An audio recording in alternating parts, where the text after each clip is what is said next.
I'm sippin', I'm sippin', I'm sippin', I'm sippin', I'm sippin', I'm sippin', I'm sippin', I'm sippin'. Sippin', I'm sippin', I'm sippin', I'm sippin', I'm sippin', I'm sippin', I'm sippin', I'm sippin'. Oh, thank you. I like that shirt. I see you. Appreciate it, man. Unapologetically black. They out LA. Okay. I'm gonna send y'all their Instagrams. They got some shit. They got some shit. That's what's up. You about ready? I'm a little crazy today, man. I'm sorry, y'all. It's all good. I last minute it, everybody. I'm good though.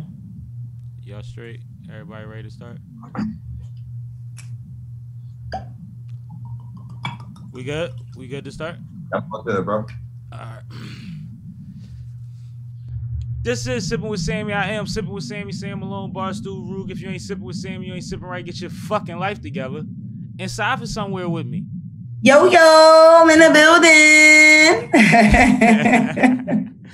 And we got a real special guest. My homie, somebody who I look up to in this media space. I love how he operates. I respect the energy that he brings when he's around other people and the fact that he does his homework like a motherfucker.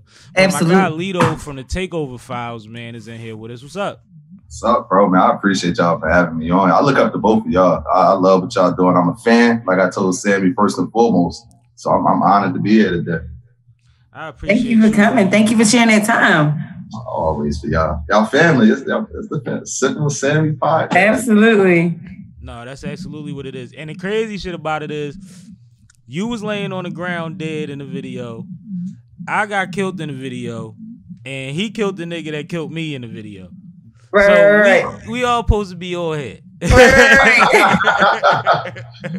Shout out, Del. You know what I mean? We are tied together on BET now. That's a fact. Bro, that's crazy. You heard what you just said, bro? We on BET, bro. Right. That's crazy. Bless the shout out Del P, man. That's absolutely. Salute Del P, salute Jay Reezy for sure. You know what I mean? It's a dope record too, so that's even better. Absolutely. But Lito, man, how does the Takeover Files begin? How does one just say one, you had the takeover in mind, so you already had an idea what you was going to do. It wasn't an accident. But, like, where does this shit come from? Because you a young guy, and you don't take the angle all the other young guys take. So how you come up with that? Bro, to be honest, bro, I was at college. I was a super senior. I had a double major, education and communication, so I had an extra year. And I was in a situation where it was just like, yo, I need to find out what I'm gonna do. Like, I don't know what I'm about to do. I don't ever want to be a teacher. I'm just doing this for them to pay my student loans. So I went to my man Gooch, and I was like, bro, you rap? I'm trying to start a label or something, bro. I don't know, but we're gonna do it. And he just like, all right, what you want to do? I said, bro, I want to just like literally take over everything. He's like, all right, well, that's our name. I'm like, no, bro, I hate that. I don't like the takeover. Real talk, take over everything was TOE. TOE is toe. I didn't want to be repping those, you know what I mean, John called toe. But we agreed that we're going to rock out with it until we find a better name. The next day, my man ordered probably 50 shirts with Takeover Entertainment on it, band posters, everything. So I'm like, all right, it's Takeover. So just moving a little bit down in the story, I was managing 5 artists, man. Big Gooch, Sai, Lukey Love, Don Moolah, Jules J3, and I had a motto in LA. I had them open up for Wiz, Snoop G, Herbo. And this is just different things I'm doing off of it. Just being media. I ain't have no experience in it or nothing. And me and my artist Gooch, the one who actually really came up with Takeover Entertainment, argument. I had them doing shows twice a week. The argument was like, bro, what is these shows doing for us? You feel me? So it's like, as a manager, CEO, I'm like, yo, I'm the CEO before the manager. I'm not about to be arguing over my artist. You feel me? So I hired an artist, and then that just helped me realize I do need to find a different way to promote my artist. All right, bang, the Takeover Files. So I started going around the different, just around VCU, Richmond, Virginia area, getting drops from different people. I got a phone call one day, yo, KRS-One on campus, come through. Word. Before I had any interviews, I go on campus, yo, can I get a drop? He gave me my first celebrity drop, which was actually my 3rd drop ever. He stamped it, Takeover File Realness, then did an interview. Unreleased, I never showed it to nobody because that's something I want to put out like a documentary in 20, 30 years, you know what I'm saying? But man, legend, bro, blessing. And then from there, y'all, that's just, I just going around charge. I quit my job at Walmart. me and my ex broke up with me. You feel me? We had a crib and everything, but it was just that I was charging $50 for interviews. I had a degree in communications. Regardless if I ain't had no background in it, I knew my worth. You know what I'm saying? And that's honestly how it started. I moved back to Philly 2016. Then that shit honestly took off once I got back home. Like I had a nice little, I had Tory Lanez in Virginia, PNB Rock. Not to mention, you feel me, unsigned artists, Show Slim Stunner, Jazz, J3, Dominique and Diamond in the Back. You feel me? Because God showed love to everybody. And but I moved home. That shit was crazy. Vivica Fox was the first joint. And then it was like, as soon as that Vivica Fox joint came, shout out Press Pause Production, Triple T Media, Famous Chels, all my folks, man. Because without them, I'm gonna keep it a bean. I don't know where Takeover will be once I move back to Philly. So I always shout out Triple T Media too. They always wind up catching me out there. They the realest cats I ever met, yo. Absolutely. But yeah, man. Then 6 years later, we here.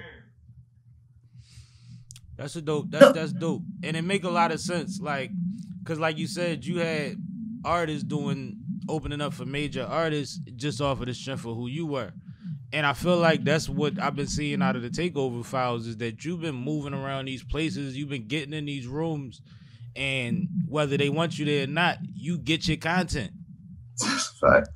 You see what I'm saying? So that's what I was going to say too. Absolutely, I've definitely seen you in a lot of rooms. That's what you do. Like, you're very good at that. I admire you for that because I've seen you in a lot of rooms, in different facades. There have been different genres. Like, I've seen you, I think I saw you at like Malcolm Jenkins' party. Like, and that's just one of the things that we had some time to actually talk. But I've seen you in different rooms, and I will say that you are always about your business and you always get that drop. Like, you always get that file. Like, Lito is definitely taking over. So I will say that I've been seeing you for a few years, definitely making your mark. So salute to you for that. I appreciate that. Yo, I promise you, I'll be sneaking in a lot of them rooms. That shit. 90% of my interviews are not scheduled. Like, they just started being scheduled with the quarantine. Shout out my manager, Famous Chelsea again. But like prior to that, I honestly was like, I was put on Instagram, yo, I got an interview with this person.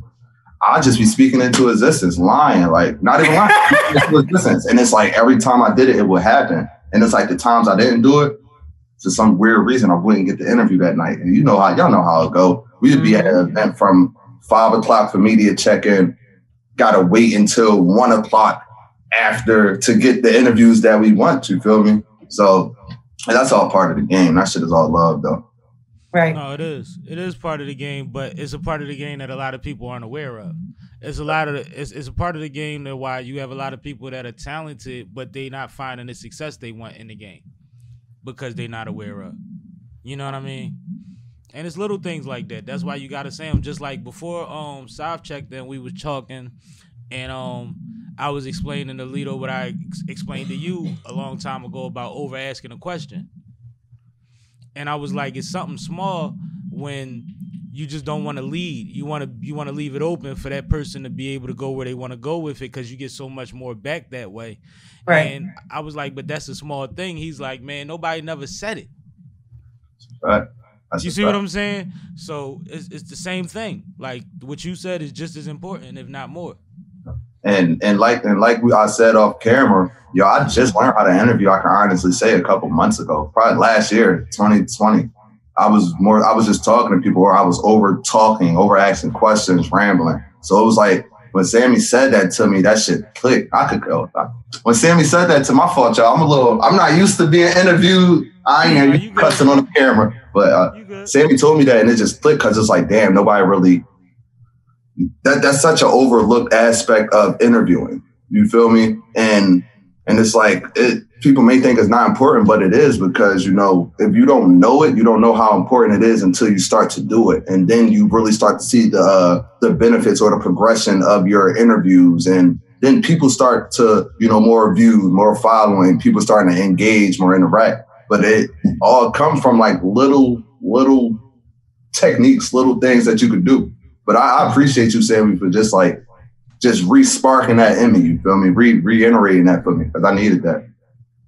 Yeah, well, I mean, it's something that I believe in. And like I say, because I do want to cover part of what we did say off camera for the people that's listening, is that a lot of people ask questions with intent. And it's sometimes they don't know they're doing it, but they want to get a certain type of answer or a certain answer, or they want to ask a question or get a statement out of somebody without telling them to say it.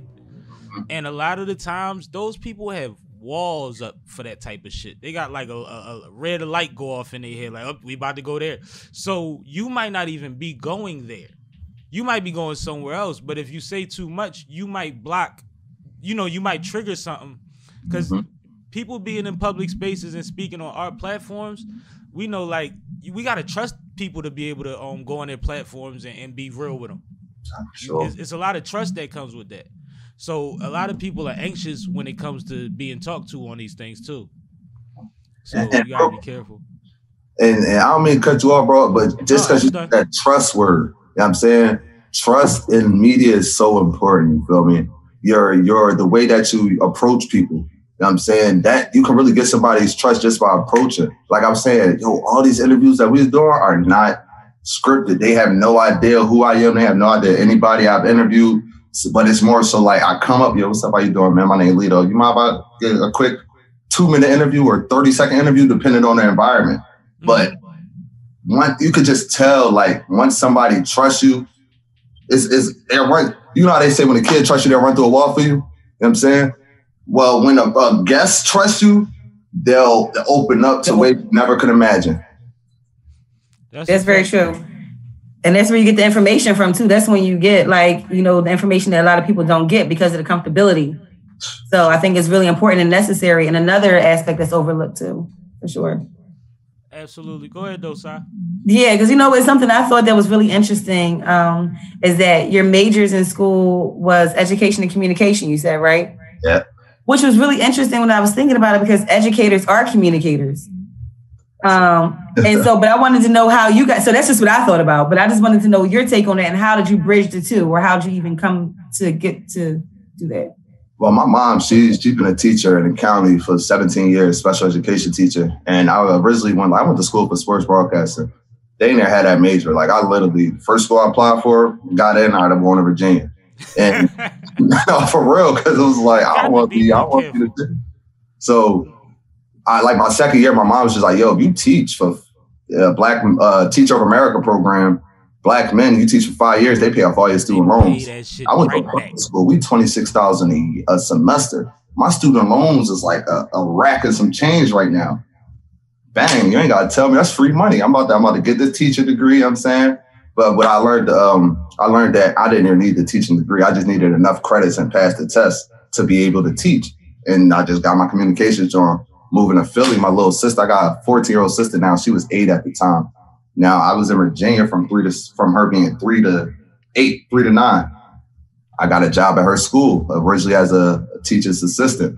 Martin Luther King Day was my first week there. I made a video with all my students. And they was like, yo, can you do this for the school? I said, yo, that was my major in college, so I need another contract or a check. Bang.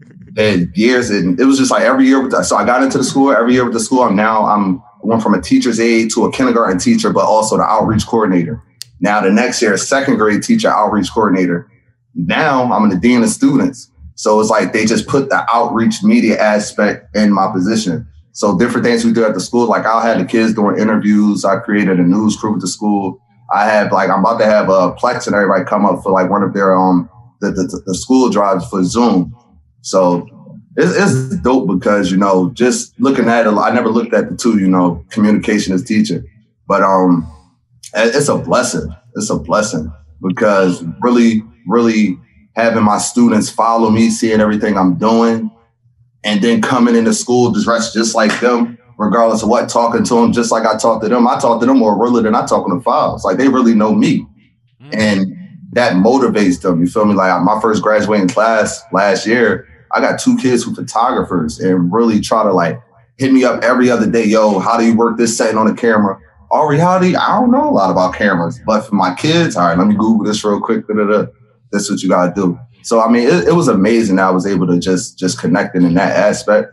But it go to, so I don't know if I answered your question or not, but yeah, it go hand in hand. It's a blessing, man. I got 342 kids.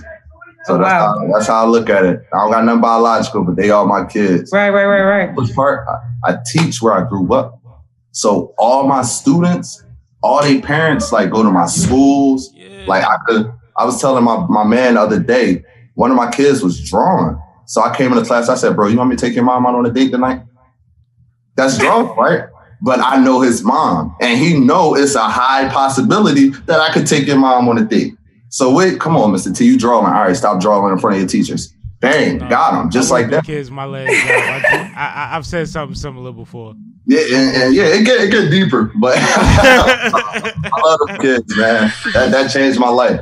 That changed my life, bro. Well, what I want to say is I want to salute you for what you're doing for the kids. I always like to salute teachers and coaches, because everybody I feel like has an impact on quite a few kids, whether they recognize it or not. The kids on your block are watching you. But when you have a concentrated 20 to hundreds of kids that you are impacting just as a person, just how you carry yourself around them, how you interact with them, regardless of how much direct time y'all have, you are an impact on their lives. And I want to tell you that I appreciate that and I salute that, because you're raising our future, and we always talk about us educating us, and you're a part of that. You see what I'm saying? So I want to say that. 2, teachers are forced to be communicators on multiple levels. That's the part that we're skipping, because you got 80 different personalities that you're dealing with. You got to learn how to communicate with all of them, because you want to treat them all equally, but equal is not the same. That's a fact. Especially not with children. And you know what I'm saying? And your coworkers, it's a lot of personality. It's a lot of personality, and you supposed to come in that building every day about your business and positive. You know, and I had the conversation with people, because you'll see it on the book. Everybody will say, oh, it's Monday, or it better not nobody talk to me until I have my coffee. And this shit is like fun for people to say, or I'm late every Monday. And it's like, so when you go in your office and you in a bad mood, you had a bad night, somebody done pissed you off, does the office suffer? I had a homegirl that actually said yes. Mm-hmm. And it scared the fuck out of me, because like, you way too smart. You got way too much sense to think that somebody wants to be around that. Like, if it wasn't about personality, the interviews wouldn't exist. You would get hired off of a fucking piece of paper. They bring you in the office to see if they mind you being in the office. That's just another thing that I just like to say. So, like, it just ties in, you know, it's one of those things where it's like, we have to go into these things with intention. And one thing that I wanted to point out too is you did it again. You proved that you know how to leverage your worth, even when it came to that school. You know your worth. Somehow at a young age, you figured out that me being me is good enough early on. And since then, you've elevated that. And that's where the takeover files comes from. So I appreciate that, bro. Like, no bullshit. I appreciate that, bro. You explained it. You said it was $50 an interview. Interview, man. You said not because I got a bunch of experience, but because I put time in and I got schooling in it and I deserved that. You said you got into the school as an assistant. They told you that they had something else that they wanted you to tap into that a lot of teachers fuck around and would have did for free just to help out. And you say, yeah, well, I got a degree in that. That's what I do. So y'all gonna have to holler at me correctly. Then you said when you negotiated your new situation, you kind of skipped over it. You said they made it part of it, but it wasn't free. That's a fact. Yo, bro, you are great at what you do. Y'all great at what y'all do, yo. I listen though. You know what I mean? Because these things are important, and sometimes we talk so quick and we get here and start joking and I'm drinking. And people have missed those little jewels and what that slither of conversation just entailed. Like, you said a lot in a little bit of time. If people want to really pay attention to how people get somewhere, how do you build a team? How do you structure things? How do you figure out your move when you ain't got no move? How do you invest in yourself when there's no finance to invest in yourself? Knowing your worth is part of that. Mm-hmm. Man, that investing in yourself when there's no finances, man. I got a quick little story for y'all. My Corona story, man. Talk to me. I ain't paid now. Granted, you feel me? I was feeling it. You feel me? Everybody getting the PUA. I wasn't eligible. I'm still getting my work check, but just being just not appreciating you feel me, my job. I said, I didn't pay rent for like 3 months. I was like, I ain't gonna pay rent, you feel me? So what I started doing, but I invested in my craft. I bought a sewing machine, bought an embroidery machine, bought a heat press, bought a Cricut. You know what I'm saying? I got, like, y'all see all this shit? This shit all new. I know this shit is all new. So I gotta get you a Sammie post. Be afraid to invest. Now, I ain't saying I will not pay your rent. But you said for like 3 months. You ain't say you ain't stopped. You just said for like 3 months. 3 months. See, I'm saying 3 my favorite number. I can't do no more than 3. I probably would be outside somewhere doing this job. Right. But it's a strategy about it. You got to, like, again, it's about that word leverage. It's about to use what you got to get what you want, right? So that's what's really important. So that's definitely a lesson. Well, one thing I said was we need to get a Sammie poster on that wall somewhere. I'm gonna get you a poster. We do. I got a spot for you right here, bro. We're gonna move this and we're gonna put him right here. My man. But then the reinvesting in your business is the first thing. Like, South been with us the whole ride, and I know you've been tuned in most of it. Like, though we started as a traveling podcast, we had a small room in the crib that we would do it out of when we was home. And during the pandemic and realizing that we was going to be stuck more and still had to get shit done, we had decided to get a bigger room, but we already had invested so many times in between and things that we had enough shit to fill the room to make it make sense. You see what I'm saying? We got extra shit. We trying new shit, but it's because every time a couple more dollars came up or every few, a month or so go by, we had a conversation like, so what else can we get to add to the situation? Got a couple extra dollars, spend $200, $300 now. You know what I mean? While we got it. It's all for the craft. Make it make sense. And it's been a blessing that we've been able to build this far, but a lot of it happened the same way yours did. Like you said, 3 months, the pandemic has been going on for a year. Right. 3 months ain't shit. That's what I was saying. A year today, the 13th. Exactly. Today. Top school. Yeah. We're getting that text like, yo, we done for a little while. Yeah. Later Rihanna was killed today, I think. Yep. And it was a Friday. Crazy as hell. And it was a Friday. Crazy as hell. I was just watching what it's called, Last Chance U. They got a basketball joint on Netflix now. Cause I always watch the football joints. Now they got a basketball joint, and it's crazy because like the pandemic set it while they was filming that shit. And I always wondered like what student athletes went through in real time when that was happening. Like when you trying to get recruited and you trying to make transitions, and they window is their window. They're right there. You 20 now. Like what we doing? And you get to really see it on there, and it's like, yo, I feel for the youth, man. I hope that mentally they had enough drive to on some Lito level shit to be able to figure out what they need to do through this, because they don't have enough life experience necessarily. Not that they haven't gone through enough, but you haven't lived long enough to realize this too shall pass. Just be careful and be safe and shit like that. I feel that, bro. But shit, like you said, the Lito energy, bro. I was depressed through this shit, bro. Like keeping it being, like I live by myself. I got my 2-bedroom, just me. So it's just like, even we still working from home, that shit can, like, I feel for these kids so bad. And I'm gonna just touch on this, then I'm gonna go with what you're saying as far as about student athletes.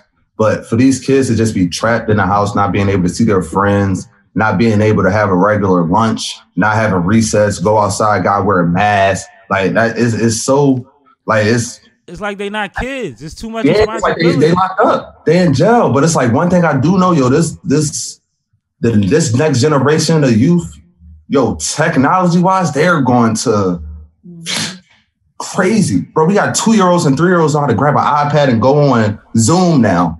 You know what I'm saying? Like, and then even back to with the student athletes, bro, I feel bad for a lot of seniors. And I say, because like I was telling you, we just had our first graduation class at my charter school last year. We didn't even get to have a real graduation. Right. We had to have a Zoom graduation and a drive-through because of the situation. So it's like, imagine the NCAA basketball players who know that March Madness was on the horizon and they know that they could go from that second round pick to a top 10 pick if they ball out. Or the high school senior who know that this is what baseball season got cut off. It could have been a number 1 prospect or a top 20 prospect. who was working his ass off just to get up there and had all the potential, and everything got shut off. So it's like, I wish they found a way to try to help the kids that actually were affected by this, man. I think it affected recruiters the same way, because at the same time they didn't have the time that they thought they had, so they had to make a lot of decisions. It's just a lot of what was supposed to happen, I'm sure it didn't happen, but there's probably a lot of great stories that came from it too. It's probably somebody that got a look that wouldn't have another way. But when you're talking about kids, you want them all to get the look they deserve. That's a fact. But that also show you life not fair. So in a sense, it's kind of a good lesson for the kids, but still fucked up. But preparing for the future. We motivate these kids to stay on course based on some of these things that are being taken away from them. Like when a kid is in high school, you tell them like, yo, you want to be able to go in your prime. You want me to make sure you right? Right. You want to be able to have that graduation party. You want to do this, right? You want to go on that class trip, right? Like these are things that you tell them so that they don't talk back in class, or so that, like, just whatever. It's not even, it don't have to be something that major, but whatever it is, it's like these are the tools that it's like the carrot. And it's a positive carrot because it's not leading them towards no bullshit, but it's a carrot. Right. And a lot of them have worked towards that for so long, and that was their carrot. So now parents, teachers, coaches, people that engage these children, godparents, have to find things to celebrate these kids and let them feel like they've earned something. Yeah. Bro, I go in classes, bro, students will be asleep. If it's a teacher that they don't like, because all reality, like, what can you tell a kid on a computer? What can you take from that kid? Like, how can you can't even sit them in the hall and send them to the office. It's like, yeah, I'm gonna call your mom. All right, she in the next room. She know. She tired too. Like, but that's man, we could talk about that school stuff for hours, bro. Hours. But I mean, like, you know, South got kids that had to adjust to this situation and these conditions. And salute to their spirit. They seem to be doing well. But I mean, I'm sure she likes hearing it from you. Yeah, absolutely. I kind of got a twofold too, because I know you're a dean, but I also work for the school district too. So, but I'm not a teacher, so I'm in administration. Right. I'm not a teacher. We all but so I definitely get it from both perspectives. You know, it's a lot. It's a lot of responsibility that you're charged with before the pandemic, right? Right. So imagine when it's like 100 times full with the responsibility that you have, that you're charged with and faced with, your own responsibilities, and also, you know, overseeing or making sure that your students are doing the best that they can in the circumstances, right? Right. Even my own niece, I went to see my niece the other day, and I went to her room. First of all, she was in her room doing her homework, laying across the bed, phone, music playing, computer muted. I'm like, yo, what is you doing? Like, you can't obviously be learning anything. Well, the teacher not saying nothing anyway, so. But like you said, what can you say? Like, I guess they got the attendance, right? It's like the same thing we do with meetings sometimes. You feel me? I know my teacher meetings, I'll sign on, stay on for like 30 minutes, if that, and get right off. But it's like, you just got to understand. Like, I hate the overdoers. Like, literally, when you think about it, though, being a kid in Zoom class is kind of like being in college. Right. And that's what I was about to say. So what I was about to say, it's important also, again, to lead by example, right? Because it's a lot of times that you're faced with a lot of different things that is not the best circumstances or environments, but you got to do what's best for you, right? And you got to be mindful of those things. And you're still responsible. I don't care if you're 12 or 22 or 200. I don't care how old you are. You got certain responsibilities, right? And again, I applaud you for leading by example, because you said that your students, like, you talk to them a lot realer than you might on file sometimes, right? And I think that they need to understand the organicness and the genuineness within you and the people who are leading them, because you really are leading them. Like, our kids are in school longer than they're at home or around anybody else, right? So it's just really important that we take that time and the opportunity to place those values and lead by example. So again, salute to you, the teachers, and to all of those who are guiding our young ones. You know what I mean? So it's really important. It's really, really important. So, and I would love to have y'all come to the school too and talk to the kids. We could definitely definitely talk about that later, but I just wanted to put that out there. Oh, sure. I'm always down. I used to do it often, so I would love to add your school to one of the schools that I did. Yeah, I never mind talking to the kids. Just let me know. And we actually discussed that before. We just never figured out when, because it got weird right after we talked about it. Yo, right after, bro, because I remember that. Remember we was talking about it? Yeah, I ain't forget. And it's like anything. I don't hold it against nobody. I'm like, circumstances are, but when he needs me, he gonna call me. So I'm still available for you, bro. Hey, and I heard y'all say that one with the interview with Ms. BBB when y'all were just talking about that, bro. And that was a dope interview.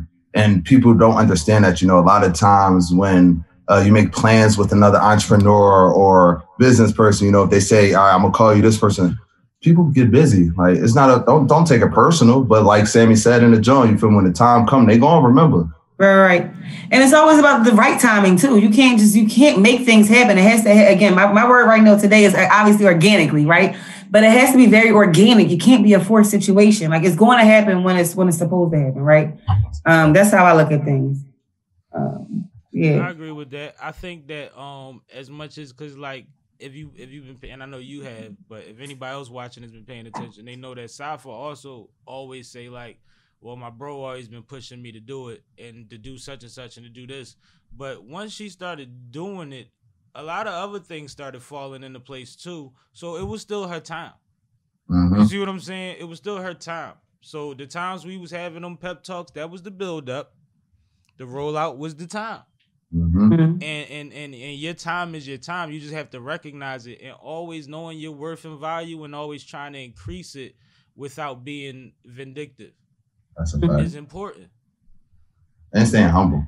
Yo, it's a cold world out here. That word vindictive, boy, that's really important, man. Yeah. You gotta be careful because with what they say, with power comes a lot of responsibility.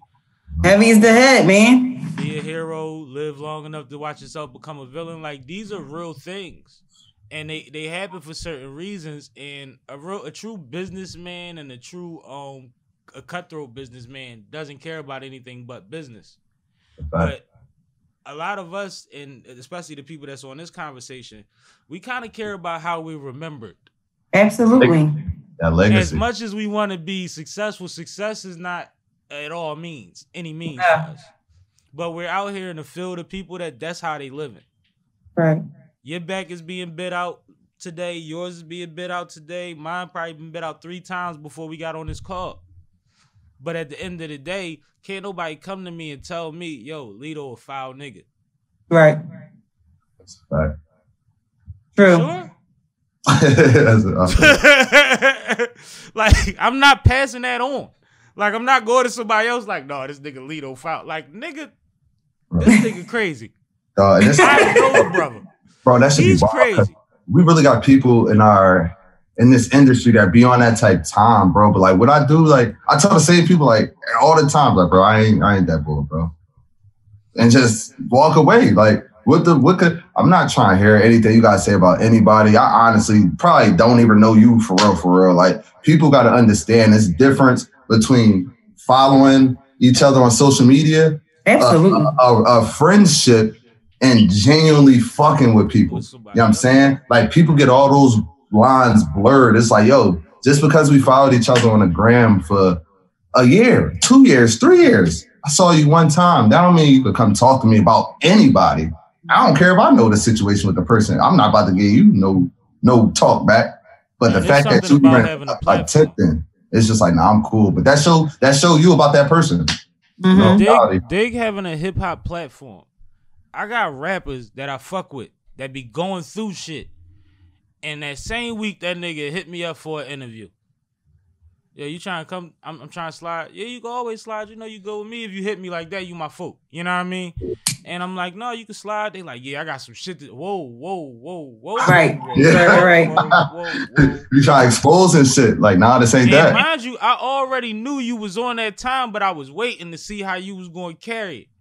Because I was either going to cut you off on air, or you was going to say something now that I'm going to redirect. Right. You want to come up there, show love. You got something to promote. You try and get your shit off. You got some bars you want to spit that's not no crazy shit. Mm-hmm. Then we could do that all day. But my platforms are about love. It's a fact. And this city is small as fuck. And I'm not playing them games with nobody. You know what I mean? But it happens all the time, bro. It's like you have to be a man for other niggas. And they'll appreciate it because 3 weeks later, they don't even feel that way no more. That's a fact. Right. 3 months later. Right. But bro, and even like you said, your platform built on love. Like it's like all the people who genuinely platforms are built off of like the love or like celebration of people. Like with us on Takeover Files, I'm not asking. I don't care who it is. I don't care if Adrian Broner just got knocked out crazy. I'm not about to come to him and talk to him about that. Why? Because I want to talk to you as a fan, as somebody who admires you, even if like Rakim. You from my interview, Rakim. Rakim is my uncle, right? He loved this dude. I talked to my uncle before Rakim got him super excited. We get to the interview. I'm interviewing for my uncle now. I can't say I understand the importance of Rakim and I love a few songs, but I can't say I'm a hardcore fan. But Rakim can't tell because I'm speaking out of I'm a vessel for my uncle now. Right. And it's like everything. That's dope, though. Love. That's right. Dope, and you know though. what? That's why we all on this platform too, because all of our platforms like have the same commonality. Like that's also what On the Scene magazine is about. It's about a positive platform, right? We already know we turn around, we go outside and turn the TV. We're inundated with negative information. Again, we charge with responsibility to making sure that we are uplifting and that we feeding people with thought. You know what I'm saying? We giving them information, these gems, and making sure that they getting where they not. For me, that's what my ambition is, and I'm sure that that's what both of y'all ambitions is too. Because all of that we do is to make sure that we're resourceful in any kind of way, right? So I think that that's why it's really important that our platforms it's important and our platforms are necessary. Yeah. That we make sure that we maintain that. All of us, we have to make sure that we maintain that because it ain't too many of us out here, right? That's a fact. So we got to do that. In our city. The thing about us as just a unit right here, we're in a position at this point where we don't have to do anything we don't want to do. Right. Fact. You know, the bricks are laid, the foundation is what it is, the people know what it is, and we have the leverage, the ownership, the control to be able to say fuck that. Okay. You can say as much as you want, but I control microphones, I control cameras, I control ears at that point. You know what I mean? And I'm not going to, at least even if they caught what you was doing, they going to catch that I wasn't cool with it. Right. And it's interesting that you said that. I just mentioned to someone, I just picked up a new writer for the magazine, and she was asking about perspectives and how the things that we cover and what we say. And I just was frank with her and said, you know what, that's the beauty of us we have our own voice. We can say what we want to say. We're not edited by anybody. This is our voice from our perspective, right? So it's just, we're blessed to be able to have these platforms. Unapologetically, like my bro shirt. Unapologetically, because I think that's important. I think that's important. Like I say all the time, man, I'm not going to talk about bad cops and always have to talk about the good cops too. No, I'm going to talk about what the fuck I'm talking about. Unapologetically. You know what? I have the right to, and there's no way in the world, probably within my lifetime, that I could ever be swinging down. Right. So at that point, fuck it. That's another thing. Like, for all the positivity in the world, part of my positivity is that we reserve the right to tell people how the fuck we feel. Right. And people are afraid of that, though. Like, as far as individuals are afraid of, just like you said, you feel we have the right. People don't know they have the right to be them. People don't know they have the right to talk. You know what I'm saying? To not. It's like people are so afraid to be the black sheep. It's crazy. Like, you should want to be the black sheep. You feel me? And but guess what? It's so embedded from all hundreds of years in us. That's embedded in us. So we fighting against that, you know?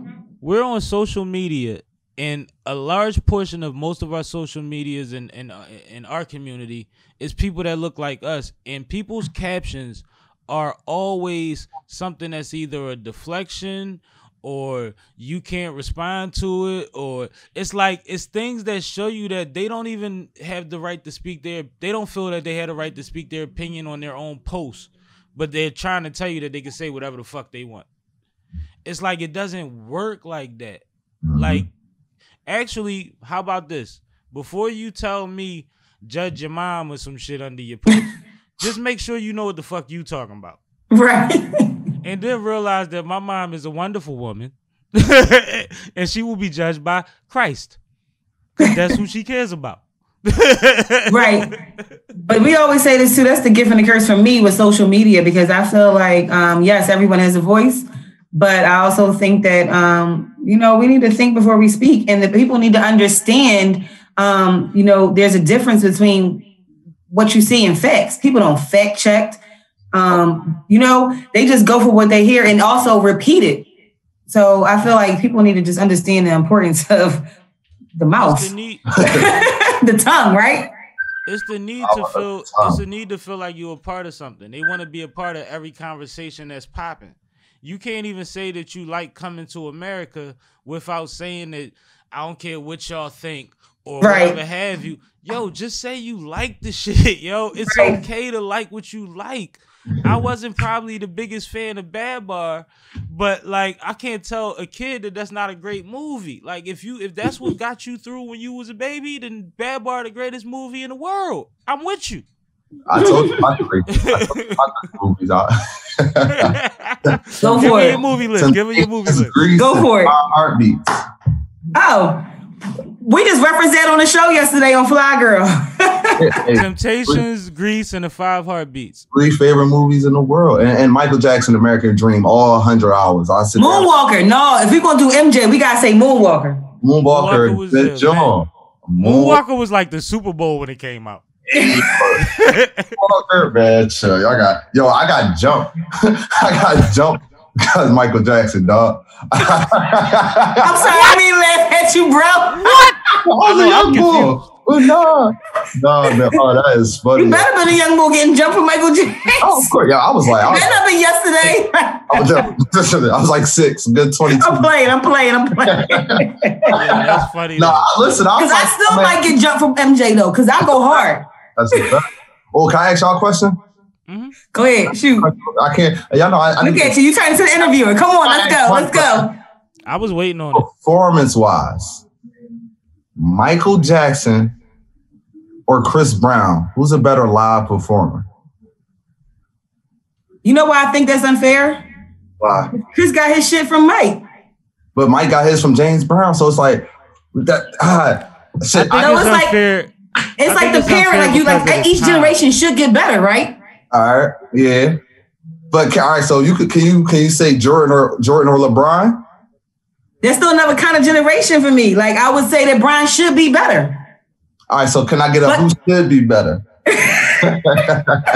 No, I think that on some real shit, I think that like Chris Brown is not even on no Michael Jackson shit. I think Chris Brown is like Sammy Davis. Like he does everything.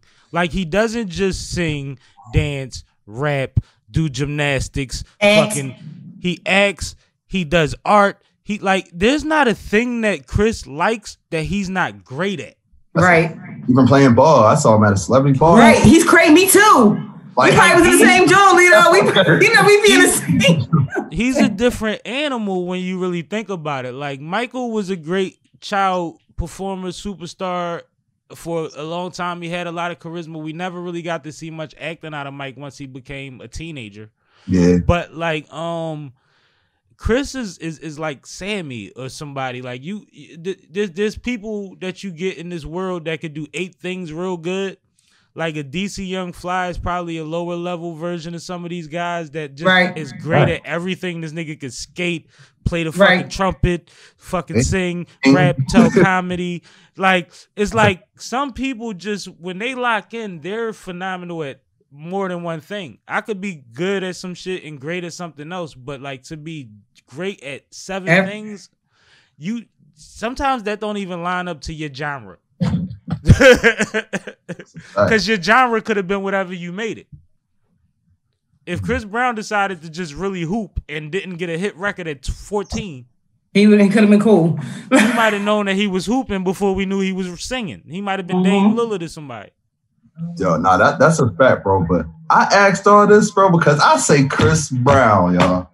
No, I think we all did. I think we all kind of just said that. I think that's what the consistency is, though. Yeah, we all did. I saw this dude in a cage, upside down, right on cue with his dances. I'm like, yo, all right, that took the cake off of me, y'all. Right. I done see this nigga do all type of shit. I done see him do flips and then slide down a ramp backwards. Like, what the fuck are you doing live on TV? Bro, he had like, 2 people that be in the park just dancing. Yeah, my friend in the park. But like, I got a lot of respect for just his abilities in general. Like, even and because he's tall, he ain't little, like, and nimble. Like, he like a big dude to be like getting it in. Yeah. And he has a great personality when you really pay attention to him. If you get away from what the media likes to really get caught up in. Can I share something with y'all real quick? Right, this is the funniest thing ever. Right, I don't remember a lot of my dreams. The one of my dreams that I remember, Chris Brown was in my dream, right? And we was like best friends at the club.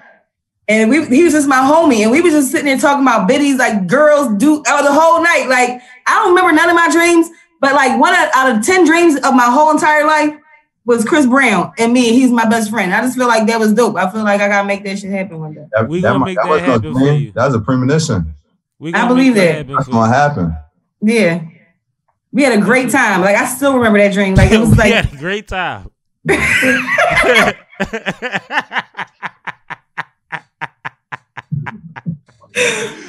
woke up feeling real strange. Like, uh-oh. I didn't even ask no questions, man. I'm gonna like that. I just missed my best friend when I woke up. So. Oh, I thought you was soggy or something. No. Yo, I can't with you. I got a spark with that with y'all. Man, hey, yo, I love y'all. You said the shit. Yo, hey, real quick, y'all. My fault to cut y'all, but I really enjoy y'all's show. You feel me? Like, because it's like y'all giving us. And bro, before I say that, yo, I hate when y'all say this. Y'all say this every episode. I don't know who watching or whoever watching.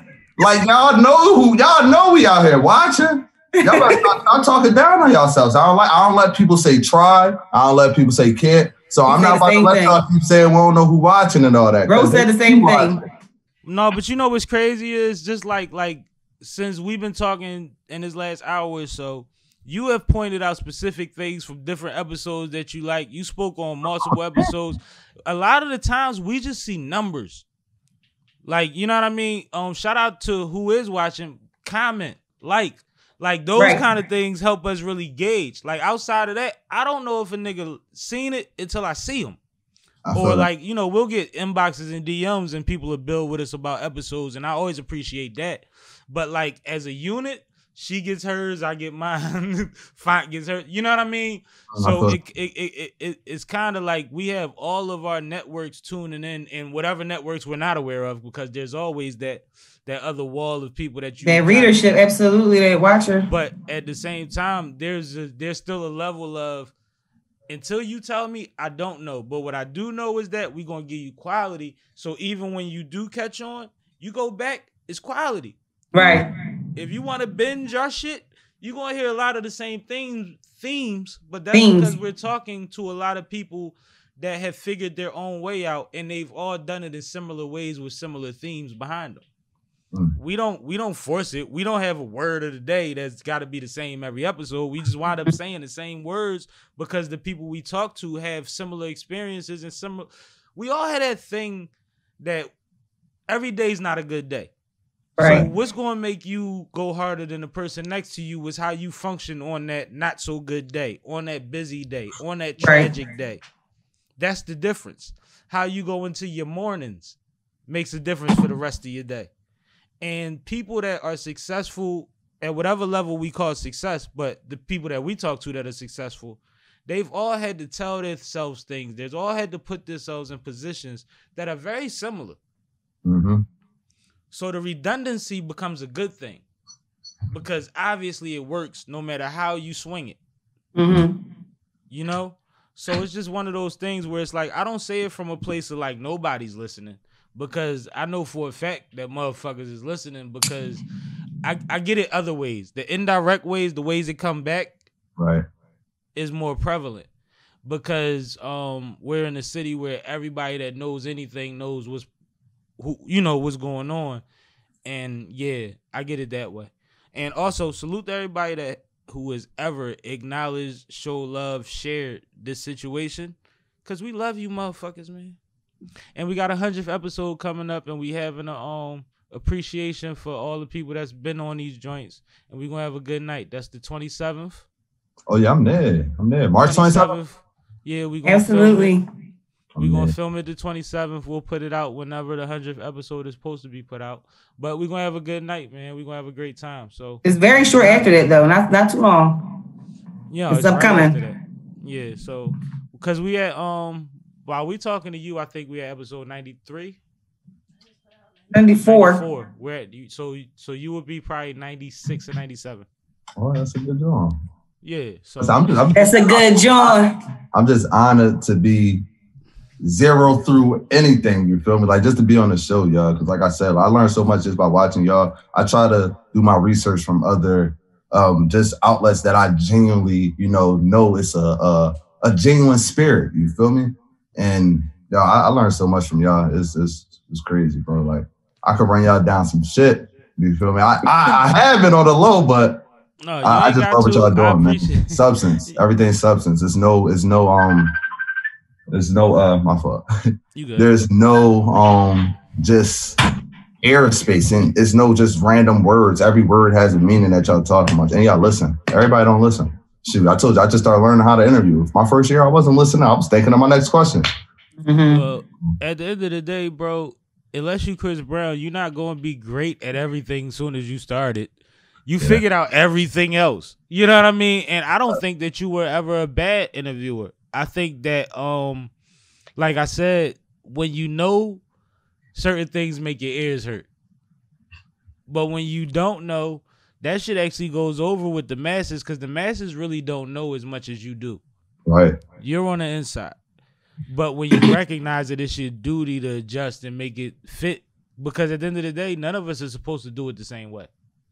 Right. Plus, it's all about growth, too, right? I mean, you have to grow and evolve. So that comes with doing your trade. Right. Your crowd wants to grow with you. Your crowd wants to say, like, when I watch 85 South Show, I remember when they was in Steve Harvey's studio, when they got kicked out, when they had the other studio, when they was in the trap. Now they got another spot that they was calling the trap that actually is part of the same building that just wasn't right. Like I know their progression, and when I look at them, I feel like, damn, I've been watching y'all so long that I done seen y'all go through this phase, and that phase. That's heavy to me. Right. You know what I mean? As a fan of. And even with you, and I wanted to ask you this earlier, like, I've literally seen you talk to everybody I can think of. Like, when people go through some shit and they shit get popping, you have an old file of them talking to you. And what's funny about you is they enjoy talking to you. They're having fun talking to you. They don't have the interview face on. And you be talking to funny niggas and they be geeking. Like, I seen your DC Young Fly. I seen your Carlos Miller. Shout out to both of them because I think they're great. I think Carlos is really the one. Yo. I think Los is the one. Yo, I don't think niggas understand how dangerous Los is. Yo, he the one to me. That dude made sure we got an interview. I asked him before we was even supposed to do the interview. Like, people that get my respect that I ain't gotta come to again. Right. And he came right up to me like, "Hey, bro, so you feel like after I did DC joint, damn, so you just forgot about my interview, bro?" I'm like, "Let's do it right here." Nah, you just did DC right there. Let's go over here in this corner by this window so I can smoke. I know that's right. You can't smoke on the files, bro. Damn, Carlos Miller, I can't smoke on the file. No, you good. But just like it's about that approach, that initial interaction. You know what I'm saying, like that. That's what it be for me, man. Just genuine, selfless. You feel me? Mm-hmm. What was your best or biggest interviews? And I know as somebody that does interview, that's hard to quantify. So whatever way makes sense to you. Can you say that one more time? Sorry, bro. What was your best or biggest interviews? And I know that that's hard to quantify because I do media too, and sometimes it's not always based on a name. But however, whatever makes sense to you, what do you think? I got two. That's cool. Number one, Monique, because the love that she, again, I met her. I was in it was my first time getting drove out. I got booked for the book. Shout out to the We Buy Black committee, the 400. They had me out there. They got us an Airbnb to work the event. And she was getting an award, like I forgot the award. That sucks. I forgot the award, but she was getting an award, just honor everything that she does. Mm-hmm. And my man told me like, "Yo, Monique's outside." It's crazy, y'all. I always got somebody who give me the heads up on some random. Like now that I think about it, and you earned that. Huh? You earned that. Man, it's blessings, bro. Blessings. Monique, he's like, "Yo, Monique outside." I walk right outside, bro. I forget to introduce myself and everything. I'm like, I don't get starstruck. I never was like a nervous type. I don't know. That just never was me. I'm like, "Hey, how you doing, Monique? You mind doing an interview?" She said, "Damn, brother, what's your name?" I'm like, "Monique, I forgot. I felt like I know you my whole life. So that's why, you feel me, I ain't introduced myself." She's like, "No, you good." Long story short, in the interview, Yusuf Salam from the Exonerated Five was in there. I got to interview him. So after the end, now I'm watching. Like my big thing I like to do is just watch, try to get eye contact with somebody I spoke with. So then I can do the sign like, "Yo, interview." I'm watching. She ain't paying no attention. She's walking out. The crowd is leaving behind her. She stops at the joint. And I don't know if y'all saw us a picture where we like the way our interview was. She stops there. So I walk over and say, "Oh yeah, hold on. I got to do this interview with this brother right here." Bro, we did an amazing interview. And she just gave me the purest hug I've ever, like, bro. Time out. No, I can't say ever. Hold up. We getting ahead of ourselves. Before we get to the hug, the nigga just said she came out looking for him. Right.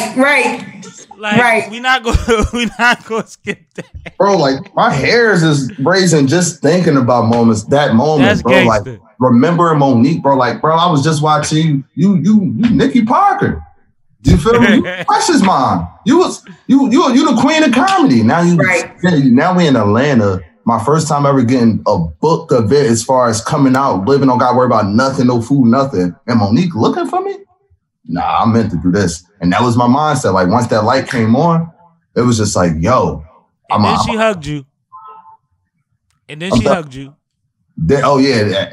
For about 4 minutes interview, talked about some great stuff, all positive, even though everybody was talking about the Netflix and all that, and her entire I kept it all positive, celebrated her, let her know, yo, you're a queen. I thought I forgot to introduce myself because I thought I knew you, and she gave me the dopest hug in the world. Next to her husband, the dude that everybody, I'm saying that, but it was just a dope. I hear he a good dude, though. I hear he not a bad dude. Bro, he's a great dude, bro, because after the interview, he came up to me like, you know how they got the Jay-Z whenever somebody touch a Beyonce? Right. He pulled one of them on me afterwards, you feel me? Said, "Hey, bro, that was an amazing interview. Thank you for that. Why are you thanking me?" And that's my, damn, why are you thanking me? Like, and we got this perception of him and the husbands. Right. We don't know until we meet these people and build our own perception of them.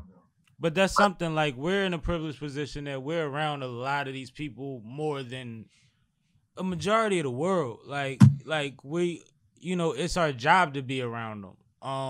As media personalities, as entertainers, as the people that we support, a lot of times put us in these rooms. So that's important, but like, it's just, you say, like I say, you always say so much. Like Monique is a legend, and she went through a legendary time that I think we're actually seeing a lot of people benefit from her fight now, what she was going through with Netflix. But you know what you get if you ask her about Netflix? The same fucking interview that everybody else got that interviewed her in the last 3 years. That's a fact. And I don't want the same fucking interview, and I'm not fishing for a soundbite. I want something that organically is dope that comes from our conversation. Even if it's just the fact that our conversation was dope and it was love. That's love. How many conversations we have in a lifetime? These count.